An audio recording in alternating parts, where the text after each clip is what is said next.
Bom dia, galerinha. Hoje nós vamos falar sobre o que é uma solução. Nós vamos ver os tipos de soluções que nós temos e, além do mais, nós vamos ver uma concentração que nós chamamos ela de coeficiente de solubilidade. Ok? Vamos para a aula de hoje. Vamos para a aula de hoje falando sobre soluções. Na realidade, o que é uma solução? Pessoal, solução nada mais é do que uma mistura homogênea, uma mistura que apresenta uma única fase. Quais são os componentes que nós temos de uma solução? Nós temos que lembrar bem. Soluto, ele vai estar em menor quantidade, solvente, ele vai estar em maior quantidade. Quando se fala sobre uma solução, o solvente ele vai solubilizar o soluto. Agora nós vamos ver qual é a classificação das soluções. Quanto à fase de agregação, ou seja, quanto ao estado físico, ele pode ser sólido. Por exemplo, o ouro 18 quilates é uma solução sólida, onde eu tenho 75% de ouro, 25% de cobre ou de prata.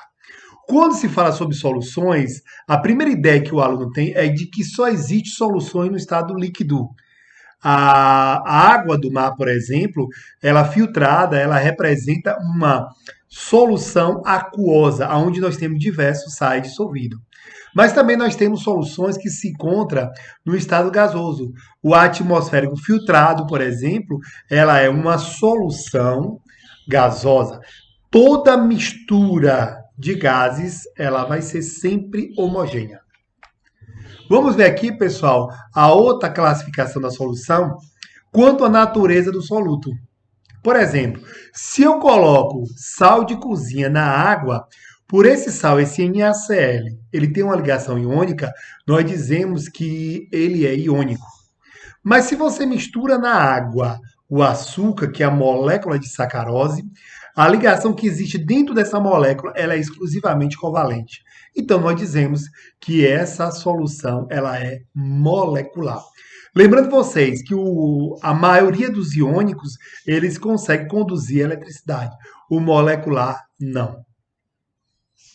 Vamos ver aqui como se prepara uma solução. Pessoal, para a gente se preparar uma solução, a gente precisa ter alguns equipamentos básicos, né? Isso quais são eles que nós temos? Nós vamos ter que ter uma vidraria, um tubo especial, né? Isso que nós chamamos ele de um balão volumétrico. Nesse balão, nós vamos ter aqui o seguinte: nós vamos ter uma quantidade que nós colocamos nele que é de 1000 ml, ou seja, de 1 litro. Nós primeiro adicionamos o soluto, que nesse caso é o sal. Nós colocamos um pouco do solvente, nesse caso a água. Nós vamos primeiro homogeneizar essa solução. Observe, nós vamos homogeneizá-la. Para depois que a gente fez esse processo, nós vamos adicionar o solvente, a água, até completar o limite, ou seja, quando eu tenho aqui exatamente 1000 ml. Ok? Então, dessa forma, estou garantindo que eu tenho uma solução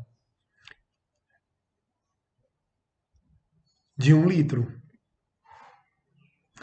O soluto ele é dissolvido em certa quantidade de água. Em seguida, completa-se com a água até alcançar o traço de averiguação no balão. Ok? Vamos adiante, vamos ver aqui o que nós temos. Pessoal, quando se fala sobre solução, a gente conhece um pouquinho do que seja a concentração. Por exemplo, se eu pego um café e eu boto bastante pó, esse café vai se tornar um café forte. Ou seja, um café que ele está bem concentrado. Mas se eu faço o café, eu boto bastante água e pouco pó, nesse caso aí eu vou ter um café que ele está bem fraco, ou que nós dizemos que ele está diluído. Mas para a química nós precisamos quantizar, ou seja, dizer quanto nós temos de cada um deles. E aí você vai ter a primeira concentração da solução, que nós chamamos ela de coeficiente de solubilidade. Em geral, é considerada como sendo a massa em gramas possível de ser solubilizada em 100 gramas de água em uma temperatura e uma pressão. Então, o que nós chamamos de coeficiente de solubilidade? Galera, nós vamos ter que ele é a massa do soluto que eu consigo solubilizar em 100 gramas da água a uma temperatura e a uma pressão. Nesse caso aqui, ele utilizou a temperatura de 25 graus Celsius e a pressão de 1 atm. Então, vamos ver aqui o exemplo, né? Isso quando a gente tem o coeficiente de solubilidade do sal de cozinha a 50 graus Celsius. O máximo que eu consigo solubilizar, ele é 37 gramas para cada 100 gramas da água. Galera, isso quer dizer o seguinte: se eu coloco a mais do que 37 gramas, eu não vou conseguir solubilizar. Nesse caso, a solução ela deixa de ser homogênea e passa a ser uma solução heterogênea, ou seja, uma mistura heterogênea, tá? Vamos ver aqui agora os tipos de dissolução. Quando você vai dissolver o soluto na água, ele tanto pode liberar calor ou ele pode absorver calor. Então, nós temos primeiro o tipo de solução que ela é exotérmica, ou seja, quando dissolve na água, ele libera calor. Preste bem atenção para esse caso da água com cal, ou seja, hidróxido de cálcio. Quando você coloca cal na água e aumenta a temperatura, veja só o que acontece. Observe que o corpo de fundo, ou seja, o precipitado, ele aumenta. Então, nesse caso, aumentou o corpo de fundo. Nós dizemos o seguinte: quando isso acontece, que a solubilidade do hidróxido de cálcio ou cal em água diminui com o aumento da temperatura. Agora, se a dissolução for endotérmica, preste bem atenção para esse caso que eu tenho água com sulfato de cobre. Olha só a quantidade de sal que eu tenho aqui na solução. Observe que eu estou aumentando a temperatura. Quando você aumenta a temperatura, simplesmente o que acontece? Ele vai aumentar a solubilidade. Com o aumento da temperatura, o corpo de fundo ele vai diminuindo, porque o tipo de dissolução que nós temos aí é uma dissolução do tipo endotérmica. Qual a conclusão que nós tiramos? Observe que o corpo de fundo desapareceu e olha só a conclusão que nós tiramos para esse caso. A solubilidade de sulfato de cobre em água aumenta com o aumento da temperatura. Vamos ver aqui a influência da temperatura da solubilidade dos gases em líquido. Preste bem atenção que nesse caso nós temos dois refrigerantes, um quente e outro que está gelado. Quando você abre o refrigerante que está gelado, observe que ele vai liberar uma certa quantidade de gás. Mas quando você abre um refrigerante que ele está quente, observe que ele perde todo o gás. Preste bem atenção. Então, o que nós temos no estado gasoso? Galera, a dissolução de gases em um líquido, você vai ter a seguinte conclusão: o aumento da temperatura da solução, ele vai diminuir a solubilidade do CO2 na água. Vamos ver aqui agora o que acontece numa curva de solubilidade. Galera, aqui nós temos coeficiente de solubilidade, nós temos o nitrato de potássio, cromato de potássio, cloreto de sódio, sal de cozinha e o sulfato de sério. Preste bem atenção que o nitrato e o cromato, quando você aumentou a temperatura, automaticamente ele aumentou a solubilidade. Mas para o sulfato de sério, não. O aumento de temperatura diminuiu a solubilidade. Nesse caso, nós temos que para o sulfato de sério, o tipo de dissolução que nós temos aí ela é exotérmica. Porém, para o nitrato e cromato, ele é endotérmico. O sal de cozinha, observe que em uma determinada temperatura, nós não temos a variação do coeficiente de solubilidade. Vamos agora classificar soluções de acordo com o coeficiente de solubilidade. Preste bem atenção que nós já vimos que o coeficiente de solubilidade do sal de cozinha a 50 graus Celsius, ele é 37 gramas para cada 100 gramas da água. Preste bem atenção, se eu tenho 1 litro de água, eu vou ter o quê? 1000 ml. Para a água, a densidade da água, ele nada mais é de 1 grama por ml. Isso quer dizer, 1000 ml da água, eu vou ter 1000 gramas, porque a densidade é de 1 grama por ml.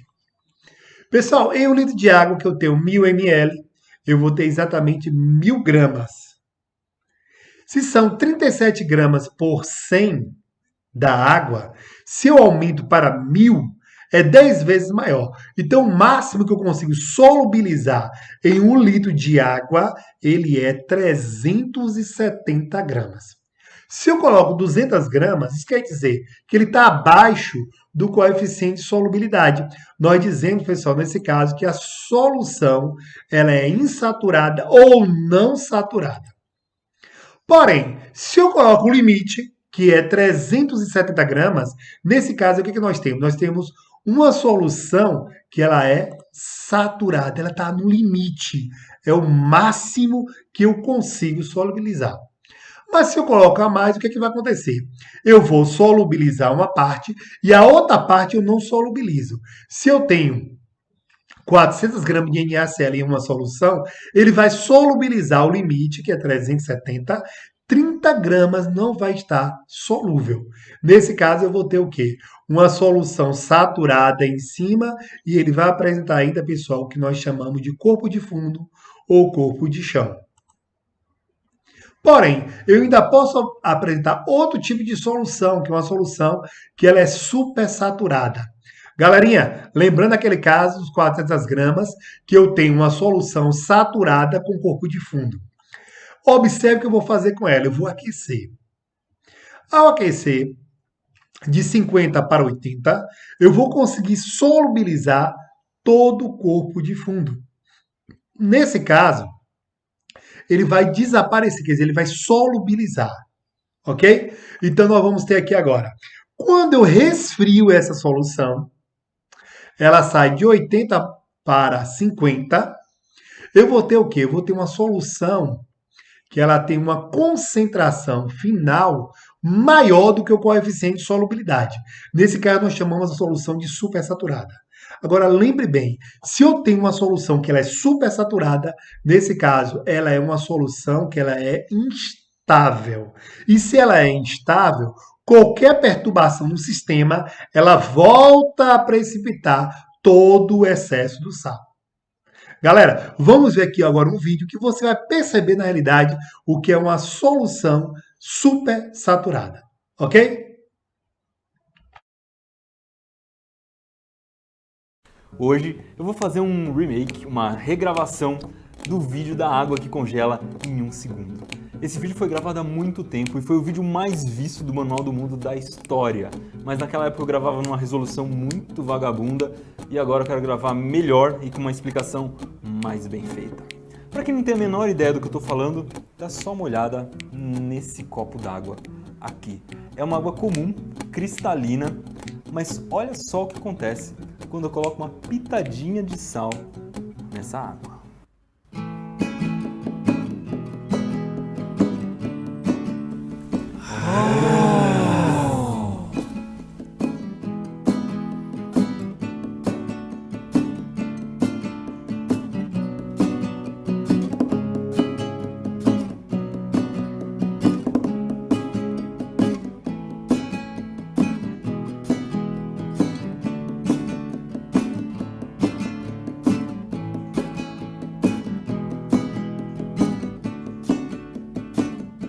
Em poucos segundos, a gente tem uma raspadinha de gelo.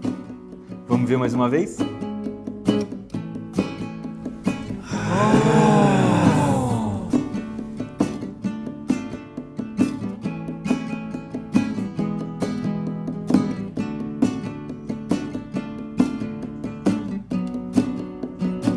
O que a gente tem aqui não é exatamente água.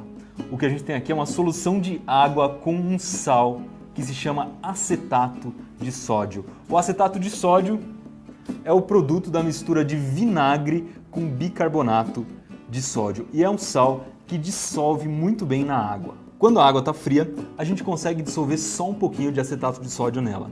Mas quando a gente esquenta a água, a gente consegue dissolver um montão, ou seja, a solubilidade do acetato de sódio aumenta muito quando a gente esquenta a água. Mas o que acontece se a gente dissolver um montão de acetato de sódio e deixar a água esfriar?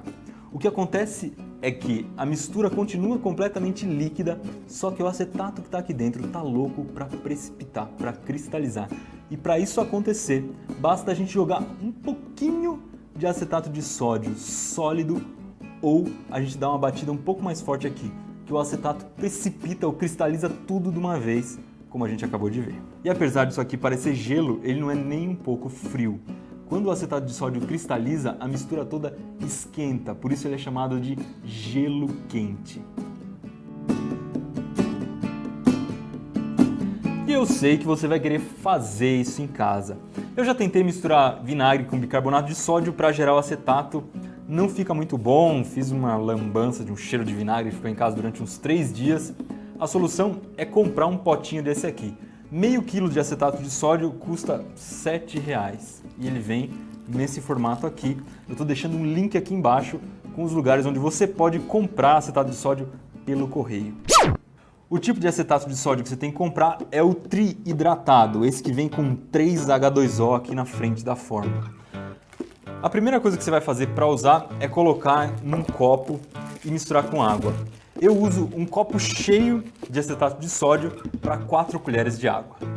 Como você percebeu, o acetato de sódio não dissolveu completamente na água. Para ele dissolver, a gente vai ter que colocar em banho-maria. No primeiro vídeo que eu fiz, eu esquentava no micro-ondas e descobri que não é bom negócio. O melhor negócio é você esquentar um pouco de água e colocar isso aqui na água quente até o acetato dissolver completamente. Vai chegar um momento em que o acetato vai se dissolver completamente e não vai sobrar nenhum grãozinho. Aí você já pode desligar a água quente e deixar isso aqui descansar. Tem que deixar descansar em um lugar em que não chacoalhe e que não caia nenhuma coisa aqui em cima que pode fazer isso aqui cristalizar de repente. Eu coloco esse pedacinho de papel alumínio, que é para não cair nenhuma sujeira, e é melhor você esperar mais ou menos umas 2 horas até ele ficar bem frio. Tem uma coisa muito interessante, se você jogar um pedacinho de acetato de sódio enquanto ele estiver um pouco morno, o efeito vai ser diferente de se você jogar um pedaço quando ele já estiver frio. Faça o teste em casa, você vai ver que quando ele está morno, as pontas dos cristais são bem mais longas e quando ele está frio, ele embranquece todinho de uma vez só e forma cristalzinhos menores. Agora ele já esfriou bastante e é só jogar a nossa pitadinha de acetato de sódio aqui e...